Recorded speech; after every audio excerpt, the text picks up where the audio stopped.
Hi everyone. Past perfect continuous tense దీనిని ఎప్పుడు ఎలా కరెక్ట్గా యూజ్ చేయాలి, డెఫినేషన్ను, యూజెస్ను, ఎగ్జాంపుల్స్తో అన్ని రకాల ఫార్ములాస్ను, స్ట్రక్చర్స్ను, రూల్స్ను ఈ వీడియోలో తెలుసుకుందాం.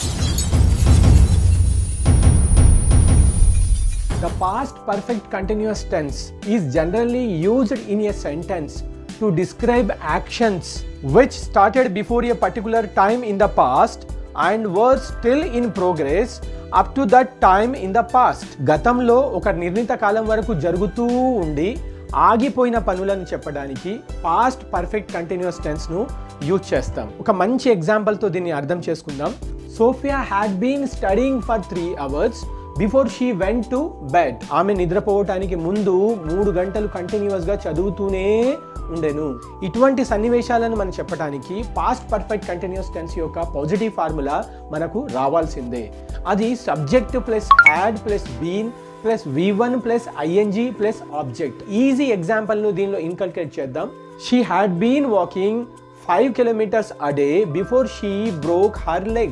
ఈ ఫార్ములాను చూడండి. సబ్జెక్ట్ ఇక్కడ షీ తీసుకున్నాం, హ్యాడ్ కు హ్యాడ్, బీన్ కు been, V1 walk, ING walking. She had been walking 5 kilometers a day. Time reference గా ఏం చెప్తున్నాం మనము? Before she broke her leg. ఇదే విధంగా మిగతా సబ్జెక్ట్స్ తో ఇదే సెంటెన్స్ ను, ఈ పాజిటివ్ ఫార్ములాను ఈ రకంగా మీరు రాసుకోవచ్చు. ఒకవేళ ఇదే సెంటెన్స్ ను మనం నెగిటివ్ గా చెప్పాలి అనుకున్నప్పుడు పాస్ట్ పర్ఫెక్ట్ టెన్స్ యొక్క నెగిటివ్ ఫార్ములా కూడా మనకు రావాల్సిందే. అది చాలా సింపుల్. హ్యాడ్ మరియు బీన్ కు మధ్యన నాట్ రాయాలి అంతే. Subject had plus not, been, V1 ING object.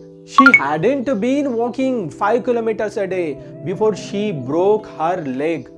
ఆమె కాలు విరగక ముందు, కాలు ఫ్రాక్చర్ కాక ముందు అసలు 5 kilometers నడిచేదే కాదు అని నెగిటివ్ సెంటెన్స్లో, నెగిటివ్ ఫార్మేట్లో మనము ఈ ఫార్ములాను ఉపయోగించి తయారు చేస్తున్నాం. ఇదే సెంటెన్స్ను మిగతా సబ్జెక్ట్స్తో కూడా మీరు ఇలా తయారు చేసుకోవచ్చు. ఒకవేళ పాస్ట్ పర్ఫెక్ట్ కంటిన్యూస్ టెన్స్లో క్వశ్చన్ చేయాలి అన్నప్పుడు ఈ ఫార్ములా మీకు రావాల్సిందే. ముందుగా హ్యాడ్, తర్వాత సబ్జెక్ట్, తర్వాత బీన్, తర్వాత V1 plus ING object question mark. Had she been walking 5 kilometers a day before she broke her leg. తను కాలు విరగక ముందు 5 కిలోమీటర్లు రోజు నడిచేదా అని అడగటానికి ఈ రకంగా ఈ ఫార్ములాను మనము యూజ్ చేస్తున్నాం. ఇదే రకంగా అన్ని సబ్జెక్ట్స్ తో మీరు సొంతంగా క్వశ్చన్స్ ని కూడా తయారు చేసుకోవచ్చు. డియర్ ఫ్రెండ్స్, ఇక్కడ మీరు ఒకటి గుర్తుంచుకోవాలి. అది positive formula, negative formula, interrogative formula అంతే.